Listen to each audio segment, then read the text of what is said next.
Good morning, students. I am Monica Sharma. Today I will start chapter 4, next part of science class 8th. The name of the chapter is materials, metals and non-metals. अब सबसे पहले थोड़ा सा revision करते हैं. Materials किससे मिलके बना होता है ये सब मैं लास्ट क्लास में पढ़ा चुकी हूँ. एलिमेंट्स से, और एलिमेंट्स का स्मॉलेस्ट यूनिट क्या होता है? एटम. ये सब इम्पॉर्टेंट है, ये आपके ऑब्जेक्टिव क्वेश्चन फॉर्म हो सकते हैं. ठीक है. जो अभी तक जो खोजे गए हैं, जितने भी एलिमेंट खोजे जा चुके हैं, उसमें कितने हैं टोटल? 114 नोन एलिमेंट्स हैं अभी तक में. ठीक है. जैसे एग्जाम्पल में क्या है? हाइड्रोजन है, कार्बन है, नाइट्रोजन है, ऑक्सीजन है, सोडियम है, मैग्नीशियम है, एल्यूमिनियम है, फास्फोरस है, निकल है, जिंक है. ये सब क्या है? ये सब एलिमेंट्स हैं. ठीक है. अब देखो क्लासिफिकेशन ऑफ एलिमेंट्स क्या होता है. क्लासिफाई कितने टाइप में करते हैं? बेसिकली 3 टाइप्स होते हैं. एक होता है मेटल्स, एक होता है नॉन मेटल्स, एक होता है मेटलॉइड्स, जिसकी प्रॉपर्टी मेटल्स और नॉन मेटल्स के बीच में होती है. मेटल्स का एग्जाम्पल क्या है? जैसे कि आपका गोल्ड, जैसे कि आपका सिल्वर, जैसे कि आपका प्लैटिनम. और नॉन मेटल्स का एग्जाम्पल क्या है? जैसे कि आपका कार्बन, जैसे नाइट्रोजन, जैसे ऑक्सीजन. ये सब क्या है? ये सब है नॉन मेटल्स. जो अभी तक पढ़ा है उसी का रिवीजन चल रहा है ये. ठीक है. अब देखो जो मेटल्स होती है उसमें केवल एक ही मेटल है जो कि लिक्विड फॉर्म में पाई जाती है, वो होती है आपकी मरकरी. और नॉन मेटल्स में केवल एक ही नॉन मेटल है जो कि लिक्विड फॉर्म में पाया जाता है, वो है ब्रोमीन. ये याद रखोगे आप. जो मेटलॉइड्स होते हैं उसका यूज किस में किया जाता है? उसका यूज आपका आईसीज में किया जाता है. आईसी यानी इंटीग्रेटेड सर्किट. इसको आपने देखा हुआ है. ये कहाँ लगा रहता है? ये लगा रहता है आपके कंप्यूटर चिप्स, जो कि मदरबोर्ड में लगा रहता है. जब आप कंप्यूटर का बॉक्स खोल के देखोगे, जो ऊपर वाला पार्ट है वो खोल के देखोगे, तो अंदर एक मदरबोर्ड होगा, उसमें ये इसका यूज किया जाता है मेटलॉइड का. बेसिकली किसका यूज होता है? जर्मेनियम और सिलिकॉन का यूज होता है. बेसिकली सिलिकॉन का यूज होता है क्योंकि वो चीपर होता है, सस्ता होता है. ठीक है. फिजिकल प्रॉपर्टीज पढ़ चुके थे मेटल्स और नॉन मेटल्स की. क्या क्या होती है? फिजिकल स्टेट, स्ट्रेंथ, लस्टर, और क्या होती है? Malleability, ductility, sonority, conductivity. ठीक है. मेल्टिंग एंड बॉइलिंग पॉइंट, सब कुछ प्रॉपर समझा चुकी हूं मैं ये. इसके बाद क्या पढ़ा था? Chemical properties, metals and non metals. ये जो पढ़ाई फिजिकल प्रॉपर्टीज थी, जैसे कि लस्टर हो गया, जैसे मैलिएबिलिटी हो गया, जैसे कि डक्टिलिटी हो गया. ठीक है. अब केमिकल प्रॉपर्टीज पढ़ेंगे मेटल्स एंड नॉन मेटल्स की. पढ़ चुके हैं. Reaction with oxygen. Basically 4 type का अपन को पढ़ना है इसमें केमिकल प्रॉपर्टीज में. पहला है, अगर वो ऑक्सीजन के साथ रिएक्ट करे, यानी कि मेटल अगर ऑक्सीजन के साथ रिएक्ट करे तो क्या फॉर्म होगा. अगर मेटल वाटर के साथ रिएक्ट करे तो क्या फॉर्म होगा. अगर मेटल एसिड के साथ रिएक्ट करे तो क्या होगा फॉर्म. और अगर मेटल बेस के साथ रिएक्ट करे तो क्या फॉर्म होगा. एसिड और बेस मैंने बताया था. क्या होता है एसिड और बेस? जो आपका रेड लिटमस को ब्लू कर दे वो क्या है? वो है बेस. और जो आपका ब्लू लिटमस को रेड कर दे वो है क्या? एसिड. ठीक है. मतलब लिटमस पेपर होता है एक केमिस्ट्री लैब में, तो उसमें अगर आपने, जैसे आपको चेक करना है कि ये एसिड है कि बेस है, तो आपको लिटमस पेपर का यूज करना पड़ेगा. और भी कई तरीके होते हैं, लेकिन ये इजीएस्ट वे होता है जानने का. ठीक है. कि ये एसिड है कि ये बेस है. बहुत सारे केमिकल रखे हुए हैं आपके सामने और आपको पता करना है एसिड है कि बेस है, तो किसका यूज करेंगे? बेसिकली लिटमस का, लिटमस पेपर का. जो रेड लिटमस को ब्लू कर दे वो है बेस, और जो ब्लू लिटमस को रेड कर दे वो है आपका एसिड. ठीक है. ये मैंने बता दिया था कि अगर मेटल की ऑक्सीजन के साथ रिएक्शन होती है तो क्या फॉर्म होता है? Metal oxide. और इसका एग्जाम्पल क्या दिया था? इसका एग्जाम्पल सबसे अच्छा होता है आपका, जब आपने आयरन को खुली हवा में छोड़ा, तो खुली हवा में क्या है? ऑक्सीजन है. तो ऑक्सीजन के साथ रिएक्ट करके जो आयरन है वो क्या बना लिया? आपका ऑक्साइड बना लिया. ठीक है. ये H2O ये नहीं रहना, ये क्योंकि ये क्या है, उसमें क्या होगा? उसमें आपका मॉइस्चर भी होगा, जो हवा होगी मॉइस्चर भी होगा, इसलिए ये NH2O ऐड हो जाता है. ये नहीं है, ये है बेसिकली Fe2O3. ये क्या है? ये है आपका आयरन ऑक्साइड, फेरस ऑक्साइड है एक्चुअली ये. ठीक है, तो ये क्या है, ये है आयरन ऑक्साइड, यानी ऑक्साइड फॉर्म होता है, मेटल ऑक्साइड फॉर्म होता है जब वो ऑक्सीजन के साथ रिएक्ट करता है मेटल। और इसी को क्या कहते हैं, इसी को बोलते हैं रस्ट, जंग। ठीक है, फिर क्या पढ़ा था, reaction of non metal with oxygen. पहले पढ़ा मेटल्स के साथ में, अब पढ़ेंगे नॉन मेटल्स के साथ में। तो जब नॉन मेटल ऑक्सीजन के साथ में रिएक्ट करता है, यानी नॉन मेटल को आपने हवा में छोड़ दिया, तो क्या बनेगा, नॉन मेटलिक ऑक्साइड बनेगा। जैसे कार्बन को अगर आपने हवा में छोड़ा तो क्या बनेगा, कार्बन डाइऑक्साइड। सल्फर को ऑक्सीजन के साथ में जब वो रिएक्ट करेगा तो बनेगा सल्फर डाइऑक्साइड। ठीक है, सल्फर ऑक्साइड। ठीक, क्या बनेगा, नॉन मेटलिक ऑक्साइड। ठीक है, अब ये है आपका नेक्स्ट क्लास। ठीक है, मतलब आज का टॉपिक यहीं से स्टार्ट है। Reaction with water, reaction of metal with water, यानी कि अगर मेटल जो है वो वाटर के साथ रिएक्ट करेगा तो क्या फॉर्म होगा, ये पढ़ने वाले हैं। अब ध्यान रखना, जैसे कोई मेटल है, मेटल यानी कि आपने ले लिया क्या, गोल्ड, और उसको वाटर के साथ रिएक्ट कराया। ठीक है, तो क्या फॉर्म होगा, ये बनेगा आपका हाइड्रोक्साइड, और हाइड्रोजन गैस निकलेगी। ये दिखता नहीं है बेटा, गैस कैसे दिख सकती है। ठीक है, अब देखो, क्योंकि जो गोल्ड होता है वो लेस रिएक्टिव होता है, यानी बहुत कम रिएक्ट करता है, इसलिए जब आप गोल्ड को पानी में डालते हो तो आपको कुछ पता नहीं चलता कि इसमें रिएक्शन हो भी रही कि नहीं हो रही।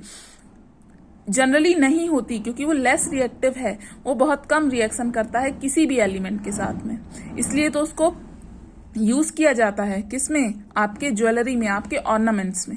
ठीक है, अब देखो, metals and metal oxide react with water to form hydroxides which are basic in nature. Some metals like sodium, potassium and calcium react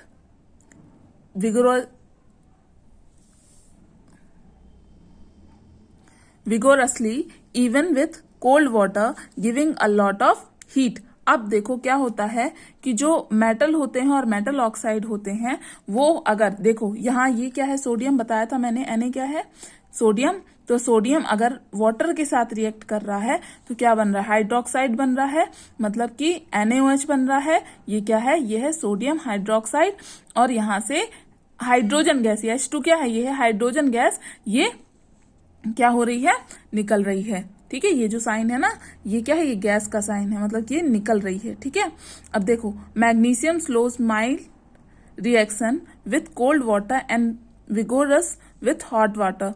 मतलब जो मैग्नीशियम होता है वो बहुत कम रिएक्ट करता है कोल्ड वाटर के साथ में। कोल्ड वाटर के साथ में मतलब कि अगर ठंडे पानी में आप इसको रिएक्ट कराना चाहो तो वो रिएक्ट नहीं करता, जबकि हॉट वाटर के साथ में वो रिएक्ट करके क्या बनाता है, मैग्नीशियम ऑक्साइड बनाता है, और यहाँ भी हाइड्रोजन गैस रिलीज होती है। ठीक है, मतलब कि अगर जैसे मैग्नीशियम के वायर होते हैं, अगर आपने कभी देखे हो तो, ठीक है, उसको आप क्या करोगे, पानी के साथ रिएक्ट कराओगे, और वो भी कौन से पानी के साथ, हॉट वाटर के साथ में, तो मैग्नीशियम ऑक्साइड और हाइड्रोजन गैस रिलीज होगी। ठीक, ये केवल लिखा हुआ नहीं है बेटा, ऐसा होता है। ठीक है, अब reaction of non metals with water, जो नॉन मेटल्स है अगर आपने उसको वाटर के साथ रिएक्ट कराया तो क्या होगा, non metals form oxides when they react with oxygen. जो नॉन मेटल्स होती हैं वो अगर ऑक्सीजन के साथ रिएक्ट करें तो ऑक्साइड बनते, ये तो पता है आपको, अभी पढ़ाया था। But do not react with water, लेकिन जो नॉन मेटल्स होती हैं वो वाटर के साथ में रिएक्ट नहीं करती। Some non metals like phosphorus are very reactive, जो फास्फोरस होता है वो बहुत ज्यादा रिएक्टिव होता है। Hence they are stored in water, इसलिए फास्फोरस को वाटर में रखा जाता है। Phosphorus catches fire as soon as it comes in contact with air, so it is stored in water. अब देखो क्या होता है, जो फास्फोरस को अगर मैंने विदाउट वाटर रखा, यानी कि पानी में नहीं रखा, उसको हवा में छोड़ दिया, तो क्या होगा, उसमें आग लग जाएगी। ठीक है, फास्फोरस कैचेस फायर, तो इसलिए उसको वाटर में रखा जाता है, सो it is stored in water. समझ गए। अब देखो, ये हो गया आपका मेटल्स और नॉन मेटल्स का। इसका सबसे अच्छा एग्जाम्पल क्या है, देखो इसका सबसे अच्छा एग्जाम्पल है नॉन मेटल का वाटर के साथ में। कोल आपने देखा है, कोल यानी कि कोयला, उसको आपने वाटर में डाल दिया तो कोई रिएक्शन नहीं होती। ठीक है, कोई भी रिएक्शन नहीं होगी। आप घर में देख लेना इसका एग्जाम्पल, तो इसको तो आप ट्राई भी कर सकते हो, नॉन मेटल को वाटर के साथ में। ठीक, तो कोई भी रिएक्शन नहीं होगी। यही क्या है, नॉन रिएक्टिव है नॉन मेटल वाटर के साथ में। ठीक, अब देखो रिएक्शन विथ डाइल्यूट एसिड, जो डाइल्यूट एसिड होते हैं उसकी रिएक्शन में क्या होता है, मतलब अगर मेटल्स को डाइल्यूट एसिड के साथ में मिलाया जाएगा तो क्या रिएक्शन होगी, क्या फॉर्म होगा। तो देखो metals plus hydrochloric acid is equal to metal chloride plus hydrogen gas. अब ये हाइड्रोक्लोरिक एसिड है क्या, HCl पढ़ लेते हो आप, आपको ये नहीं पता कि ये है क्या। ध्यान रखना बेटा, जो आपका स्टमक है, आपका जो पेट है उसमें खाना पचता है, तो वो जो आपका डाइजेस्ट होता है ना, खाना जो पचता है, खाना डाइजेस्ट होता है, वो इसी एसिड की वजह से होता है। अब इस बात का अंदाजा आपको इस चीज से लग सकता है कि ये कितना तेज है, कि अगर आपने सपोज सिक्का भी मुंह के अंदर डाल लिया, अपने पेट के अंदर डाल लिया, तो भी वो निकल जाता है। ठीक है, तो भी वो निकल जाता है। क्यों? क्योंकि ये फोर्स करता है, ये एसिड इतना तेज है। ठीक है, ये कहाँ फॉर्म होता है, ये आपके स्टमक में फॉर्म होता है।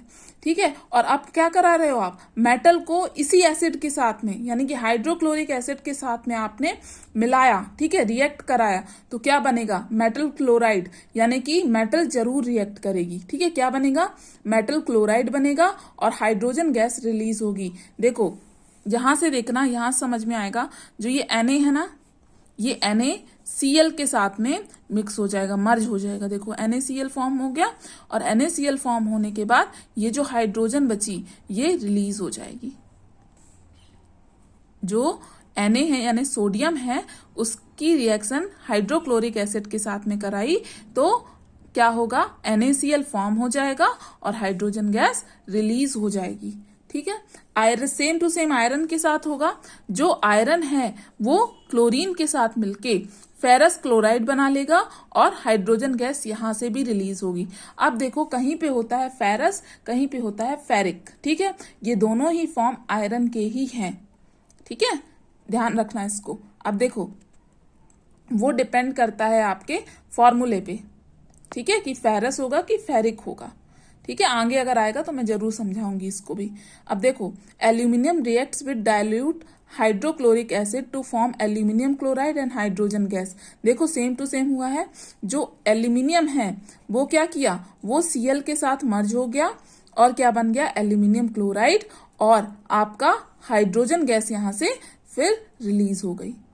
ठीक है, अब देखो बात किसकी हो रही है, डाइल्यूट एसिड की बात हो रही है। ठीक है, तो एसिड केवल ये नहीं है कि हाइड्रोक्लोरिक एसिड ही केवल एक एसिड है, नहीं है, H2SO4 भी हो सकता है। H2SO4 क्या होता है आपका, सल्फ्यूरिक एसिड बोलते हैं इसको। क्या बोलते हैं, sulphuric acid. As it is बेटा याद कर लो, नहीं तो फिर आपको आगे की क्लासेस में बहुत दिक्कत होने वाली है। ये है सल्फ्यूरिक एसिड। HCl होता है हाइड्रोक्लोरिक एसिड, और भी बहुत सारे होते हैं। एक होता है नाइट्रिक एसिड, ठीक है, HNO3 होता है उसका फॉर्मूला। ठीक, अब देखो magnesium react with dilute sulphuric acid to form magnesium sulphate and hydrogen gas. जो मैग्नीशियम होता है वो सल्फ्यूरिक एसिड के साथ में रिएक्ट किया और क्या बना, देखो मैग्नीशियम मर्ज हो जाएगा SO4 के साथ में, तो बन गया मैग्नीशियम सल्फेट और हाइड्रोजन गैस यहां से भी रिलीज होगी। एक बात आप सोच रहे हो, समझ में आ रहा होगा कि कोई सा भी बने, मतलब कि कोई सा भी एसिड रिएक्ट करे मेटल के साथ में, वहां से हाइड्रोजन गैस जरूर रिलीज होगी। ठीक है, अब देखो some metals like copper, silver, gold and platinum below hydrogen do not react with dilute acid as they are less reactive than hydrogen। अब यहाँ क्या लिखा हुआ है, they cannot replace from dilute acid. अब डाइल्यूट एसिड में अगर आपने ये वाली मेटल्स कौन कौन सी, कॉपर, सिल्वर, गोल्ड, प्लेटिनम ये डाली, तो ये हाइड्रोजन फॉर्म नहीं करती हैं, मतलब ये रिप्लेस नहीं करती। देखो यहाँ रिप्लेसमेंट प्रोसेस हो रही है मैग्नीशियम SO4 के साथ, यानी कि हाइड्रोजन को क्या कर रहा है, रिप्लेस कर रहा है ना, हाइड्रोजन को अलग कर रहा है, रिप्लेस कर रहा है। तो मतलब ये क्या है, ये रिप्लेसमेंट प्रोसेस है, मतलब मैग्नीशियम SO4 के साथ में मर्ज हो रहा है और हाइड्रोजन निकल रही है। लेकिन ये जो गोल्ड है जैसे प्लैटिनम है, ये रिएक्शन नहीं करते। क्यों नहीं करते, क्योंकि ये बहुत ही कम रिएक्टिव होते हैं। ठीक है, अब देखो reaction with bases, reaction of metals with bases क्या होता है? Most metal do not react with base, only very few metals such as aluminium, zinc and lead react with solution of strong bases like sodium hydroxide to produce a salt that of metal and hydrogen gas. They do not react with weak bases like aluminium hydroxide. कुछ ही metals ऐसी हैं जिनका reaction base के साथ होता है, वो भी स्ट्रॉन्ग बेस के साथ में, ठीक है। और जो वीक बेसेस हैं उसके साथ में कोई भी मेटल रिएक्ट नहीं करती है। और उनमें से एग्जांपल्स कौन कौन से जो रिएक्ट करती है, जैसे एल्यूमिनियम, जिंक एंड लेड, याद रखना इसके नाम, ठीक। अब देखो reaction of non metals with basis, the reaction of non-metals with bases is complex in nature. When chlorine reacts with a base such as sodium hydroxide, it gives multiple products like sodium hydroxide, sodium chloride and water. You will study these in your higher classes. इसके बारे में आप अपने higher classes में पढ़ोगे कि non metals का base के साथ किस टाइप से रिएक्शन होता है, ठीक है। अब देखो रिप्लेसमेंट रिएक्शन क्या होता है? When a metal salt solution reacts with another metal. अब देखो क्या होता है, अगर आपने कोई भी मेटलिक सॉल्ट है, जैसे सॉल्यूशन है, उसका रिएक्शन कराया किसी दूसरी मेटल के साथ में, सपोज कॉपर का रिएक्शन करा दिया आपने आयरन के साथ में। कॉपर को हिंदी में बोलते हैं शायद तांबा, देखा होगा आपने, तांबे के लोटे होते हैं, लोटा जो आपने जल चढ़ाने के लिए यूज करते हो ना, वो कॉपर है, ठीक है। तो कॉपर का रिएक्शन अगर आपने आयरन के साथ में करा दिया तो क्या करेगा, ये कॉपर सल्फेट, ये ध्यान रखना एक्वस फॉर्म में लेते हैं, एक्वस यानी कि लिक्विड फॉर्म में, ठीक है। तो ये कॉपर जो है ये क्या हो जाएगा, रिप्लेस हो जाएगा, और यहाँ पे क्या आ जाएगा, आयरन। देखो यहाँ SO4 के साथ क्या आ गया, आयरन आ गया, तो FeSO4 बन गया, एक्वा यानी कि ये भी लिक्विड फॉर्म में ही होगा, और कॉपर डिस्प्लेस हो गया यानी अलग हो गया यहां से, ठीक है। समझ में आया? यही क्या है, ये है आपका डिस्प्लेसमेंट रिएक्शन, यानी कि कोई भी एक मेटल दूसरी मेटल को डिप्लेस कर दे, ठीक है, समझ गए। अब देखो when small clean pieces of magnesium are added into dilute sulfuric acid, magnesium sulfate and hydrogen gas are formed. अब देखो क्या होता है, मैग्नीशियम को अगर मैंने सल्फ्यूरिक एसिड के साथ में रिएक्ट कराया, ये भी क्या होगा, ये एक्वा फॉर्म में होगा, एक्वा फॉर्म यानी कि लिक्विड फॉर्म में होगा, ठीक है। तो क्या होगा, ये जो हाइड्रोजन है ये डिस्प्लेस हो जाएगा, ये देखो हाइड्रोजन गैस के फॉर्म में निकल रहा है, मतलब जी लिखा हुआ है ना, मतलब ये गैस है, ठीक है। हाइड्रोजन गैस के रूप में निकल जाएगा, और आपका मैग्नीशियम जो है वो डिप्लेस हो जाएगा हाइड्रोजन की जगह पे, है ना, मैग्नीशियम जो है हाइड्रोजन को डिप्लेस कर देगा, MgSO4 एक्वस फॉर्म में आपको मिलेगा। ये कहाँ करते हैं, ये लैब में करते हैं बेटा।